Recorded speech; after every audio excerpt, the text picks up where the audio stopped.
AI Edge. Quick tips, real tools, and what's working right now to help your business move faster with AI. I'm Rob, and each day I'll share what I'm doing with my own business, what's working and what isn't, and the tools that I bet on and that I use, quite frankly. Today's promise is the move that separates the operators from the solo doers. I'm going to show you how you can make anything work. Basically, we've built out a fully replicable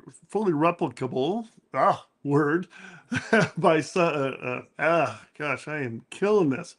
I'm going to show you how to make any work you've built fully replicable by someone else. In other words, you make something, you hand it off, and they can basically do the work. A contractor, a teammate, another AI agent, even future you, without them even asking you a single question. It's a one-page-ish document, free to write, compounds forever, and you can write your first one tonight. Because here's what's happening in our office today. I had a working email and form and slash tracking system on one of my sites, yourbook.com, and I needed the same pattern set up on another site, parcelbase.ai, running on a completely separate machine, server actually, with a completely separate AI agent. The old approach, copy the files, send them over, hope for the best, right? New approach, write a self-contained playbook the other side can read and basically from cold and execute it without me in the loop. We shipped that playbook today, 760 lines done in an afternoon. The other machine is now unblocked and ready to go. And that's what we're stealing today. Now, before we go into what you can steal, here's a quick summary of what we've been working on, and here's a quick scope and what we're juggling in the office right now. We have 9 active products we're working on and 3 apps, I believe, in build and operation across the portfolio. 4 live websites on the umbrella. We're just added 3 more domains to kind of move up here. 1 unified AI automation platform with 10 AI agents working inside it, about 700 million records under management on the data side. That's about 1.8 terabytes of database information that we're actually moving to and modernizing into a modern lakehouse stack. There's 37 operator directives locked into a durable rule book that really guides the whole operation of building code out for us. And then 8 distinct work streams so far this week, 3 pull requests, 4 merged plugins, skeletons on command, and like I said, the Your Book to Parcelbase handoff doc that we did today. Now that's the scope. Let me hand you what you can steal from this. What's the cheat code that you guys can learn from it? And this one comes from the session I'll call the handoff guide. Pull request 60 in a repo.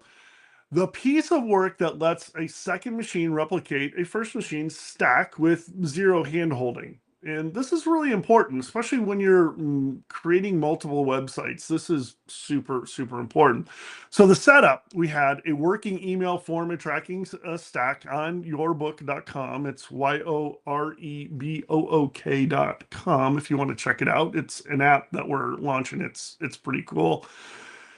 The contact form on the site, the form submissions, the CRM, the automated welcome emails, firing back, click tracking into the database, all wired up and working.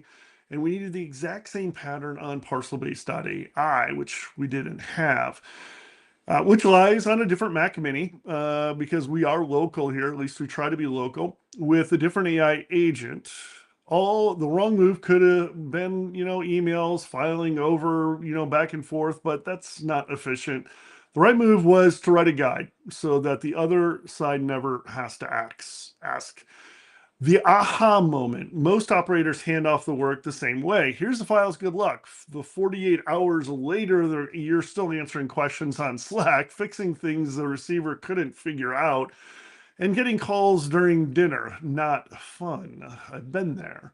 The leverage move is to invest one focused afternoon writing the guide and then never touch it again. The receiver runs through the guide cold. If they get stuck, well, the guide gets updated. It's not the conversation. It's not if it's not in the conversation. Over the 6 months, that one document saves you 20 hours of quick question operations. I have a quick question. Can I ask you?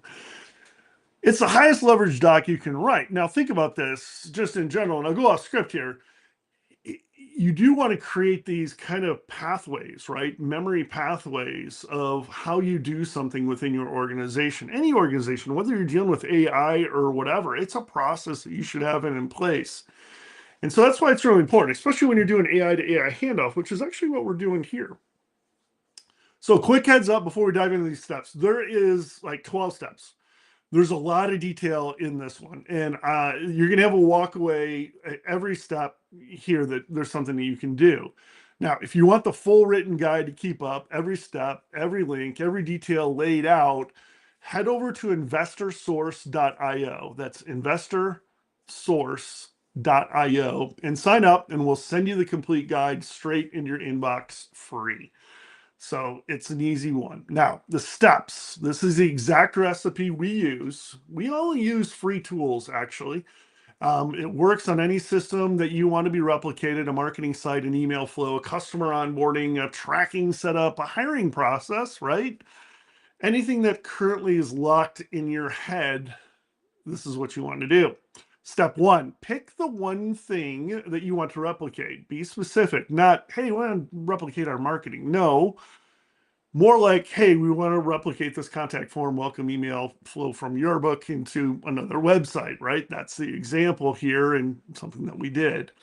Open a new markdown file, name it something simple like handoffguide.md. If you're in the agent world, .md files are very common. Save it to where your team can actually find it, or your AI agent on the other side can actually find it. Third step, start the file with a visual identity using kind of hex codes of every color, specific font names, logos, paths, whatever. I actually have AI do this where you create kind of a flow chart, and that's really step 4 is an architectural overview with boxes and arrows and the data paths are here. And it's simple. It's text. You don't have to go off and create it on some website with flowcharts and drop-in boxes. Just do it simple in text.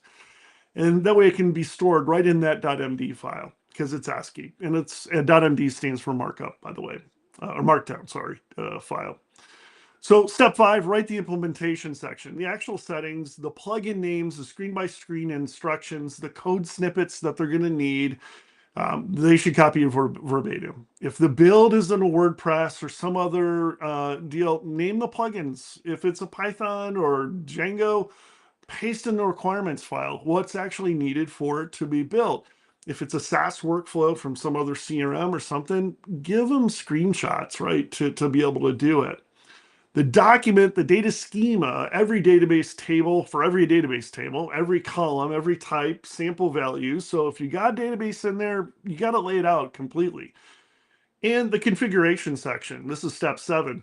Where do the API keys live? Are they SMT passwords? Don't paste in the values. Point at the .env file, which holds your passwords securely on your computer or your server.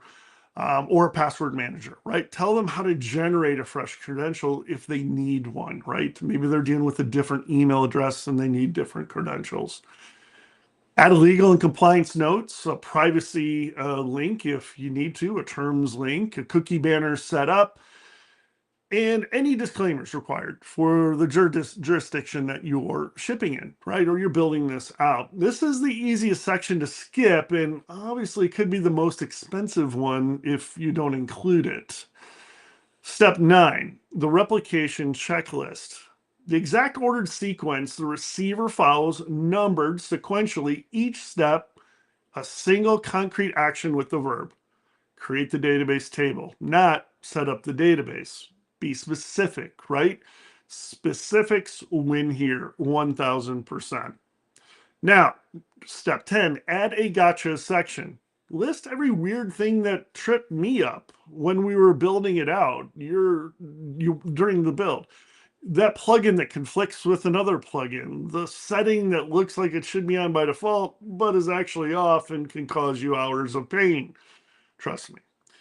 The browser renders this one completely differently. Future you will weep with gratitude by including this gotchas portion of the document.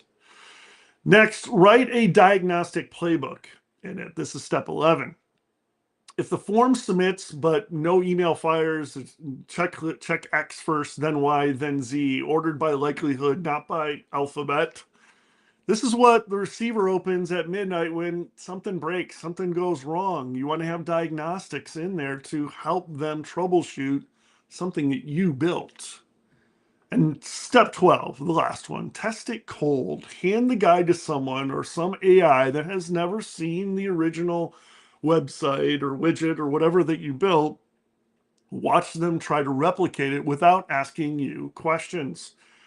Every question they ask is a whole doc. Patch it, repeat it until you can do it without you. In other words, you went through the trouble. If they're seeing something else, patch your document as well. The proof. Well, we wrote one of these today for yourbook.com, as I mentioned. It was this email forms tracking 760 lines. The AI agent on the second Mac Mini can now replicate the same pattern on parcelbase.ai without me having to walk through it. So that's the multiplier. And it becomes even a more multiplier when I have to do it for another website, another whatever, another domain setup. I have now this stack, this document that literally I hand it to the AI agent or the other developer and they can execute it. So it's a huge deal. The common mistake is don't skip step 10 and step 11. The gotchas, the diagnostic playbook, are what the receiver actually hits in practice. They're going to go to that portion of the document and say, how do I work through this issue, right? The architecture overview tells them the happy path. The gotchas, the diagnostics tell them how to recover when stuff hits the fan and it really bites.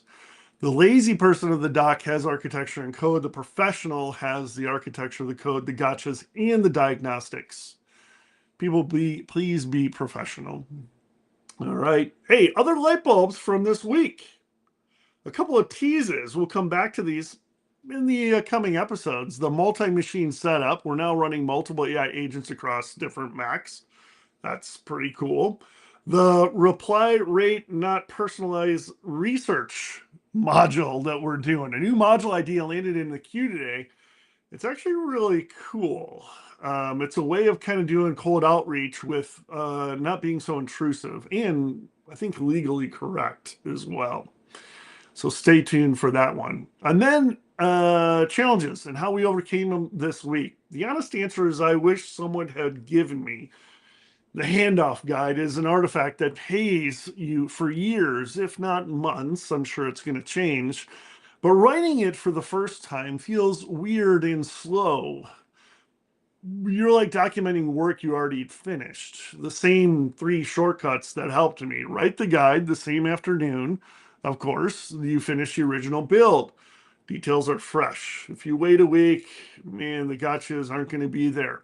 I'm telling you, use a template, create a template system. You know, the 11 sections every single time: visual, architecture, implementation, schema, configuration, legal, checklist, gotchas, diagnostics, and an opening and closing, of course. The template removes what should be in this doc decision and turns it into, hey, fill in the blanks. Although, like I said, it's going to take you time. But again, you spending maybe a quarter of the time that you did building will now allow someone to gain that time incrementally.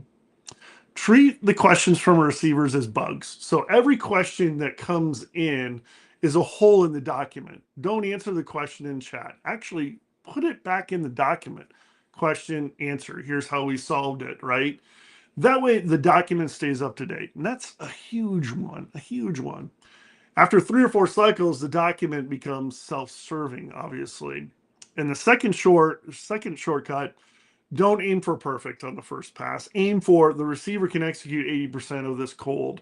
You're always going to have questions, right? And you always try to mitigate them. That's the whole purpose of the document. The other 20% gets patched as questions as they come in, and you update the document. Perfect is the enemy of shipped. Third, when you find yourself writing, obviously, you would stop. Number one, that's mean. If you wrote, obviously, you skipped a step. go back, add the step. The receiver doesn't share your intuition. They can't read your mind. Never assume, because that makes an ass out of you and me, as the old adage goes. So don't assume. Why this all matters, who it helps now. Look, every operator I talk to hits the same wall. Their work gets locked inside of their head. They can't take a vacation because they didn't hand off any documentation. And so they're stuck. They can't onboard a new team member without a week long of hand holding instead of pointing them to some documentation, say, hey, read this, come back with questions, right? It's a lot easier. That's where the wall breaks. It's a tough one.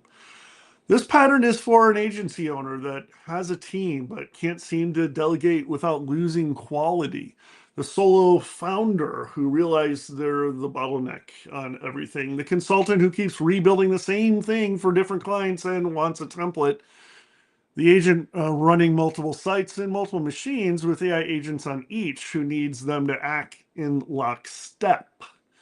The leader prepping a handoff to the successor and dreading the documentation phase, and anyone who ever said, it would take me longer to explain it than just to do it myself. That's the sentence this document is aiming to retire. Tonight, you can write your first handoff guide in 2 hours. Cost zero, output. Cost zero, output huge. The work that suddenly travels. And here's a quick look ahead to the coming week. A handoff doc that gets you to the parcel base. We'll post the results of that. And a daily podcast automation goes from Rob writes it manually each day to, hey, I get an email at 6 a.m. with some podcast ideas and some script ideas, and we start working through it.